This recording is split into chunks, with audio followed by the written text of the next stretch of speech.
This is my results, and this could be yours too. This is where it lets me know that for everything from AIDS to any other STD, I don't have it.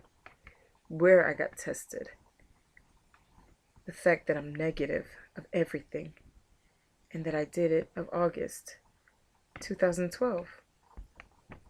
The next time I go in will be for April, and then again for November for my birthday. Hey everybody, normally I tell jokes and stuff, but I figured I'll share a story. Since I had this conversation with a friend, and I woke up and I was like, you know what, I should share the same exact story. My mom had this girlfriend of hers.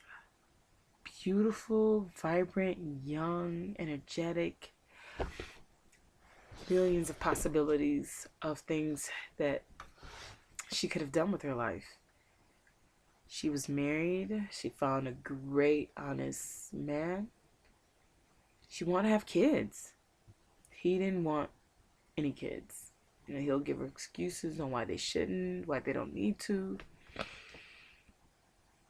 She starts to get sick, and I hear her on the kitchen table having coffee and cookies with my mom and their girlfriends, and you know how she wants a baby so bad.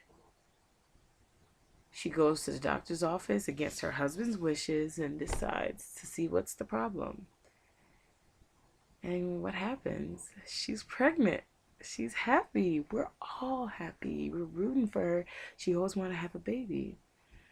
She go back to her husband and tell him, guess what? We're having a baby. He's sad.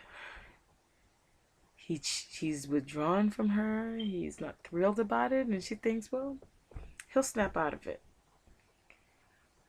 Some weeks down the line, she gets a phone call, and she gets asked to come in. She's so happy because she's thinking, wow, I'm gonna get a checkup, for my baby, my firstborn baby. She comes back devastated, shocked.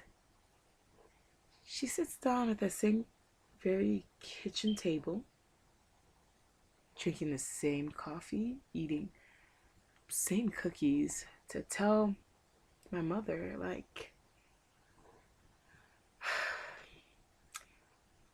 I feel blessed and I feel cursed at the same time, because I got married.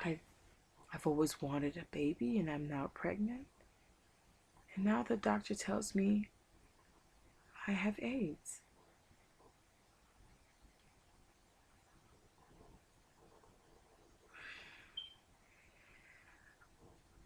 Things changed. She tells her husband. He admits to it. He admits he always knew. He just never knew how to tell her, and that's why he didn't want children. Even though he confessed to what he's done, he packs up and he leaves her alone with nobody and a baby in her belly. She raises the child. People change. Not everyone's the same with her. Not everyone talks with her. Everyone feels like just breathing the same air as her, they're gonna get sick. She raises her son until he turns 4. Then she dies. Some of us, including my mom, who wasn't fearful of her, decides to raise her son. He is energetic. He is full of life. Great personality, full of life. He understands. The older he gets a clear understanding of what happened to both his parents. how he is left here with just us as a family. And all the people in the neighborhood takes turns raising him, and he turns 6, he turns 7. And you start to think like, wow, for him to be so young, he seems so wise beyond his years. You can really see his future. At 8, he becomes sicker and sicker, and he never sees his 9th birthday. Having HIV or having AIDS is not something that you play with. When you're sleeping with someone, or when you're sexually interacted with someone, you're not only sharing your physical bodies and emotions, you're actually sharing your life with them. Every time I find myself in a relationship with someone, whether it becomes physical or not, that is what plays in my mind every time.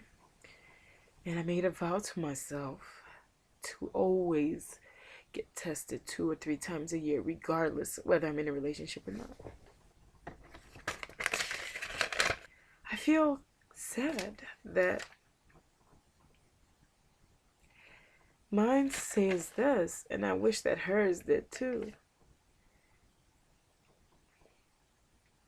There's times I wish that his said this too.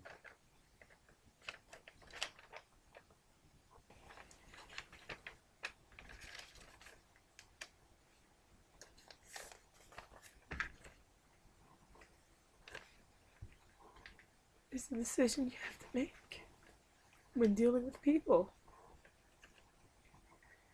Regardless of what kind of relationship you're in, you have to be careful. Don't take for granted your mind, your body, your soul, because all it takes is one mistake.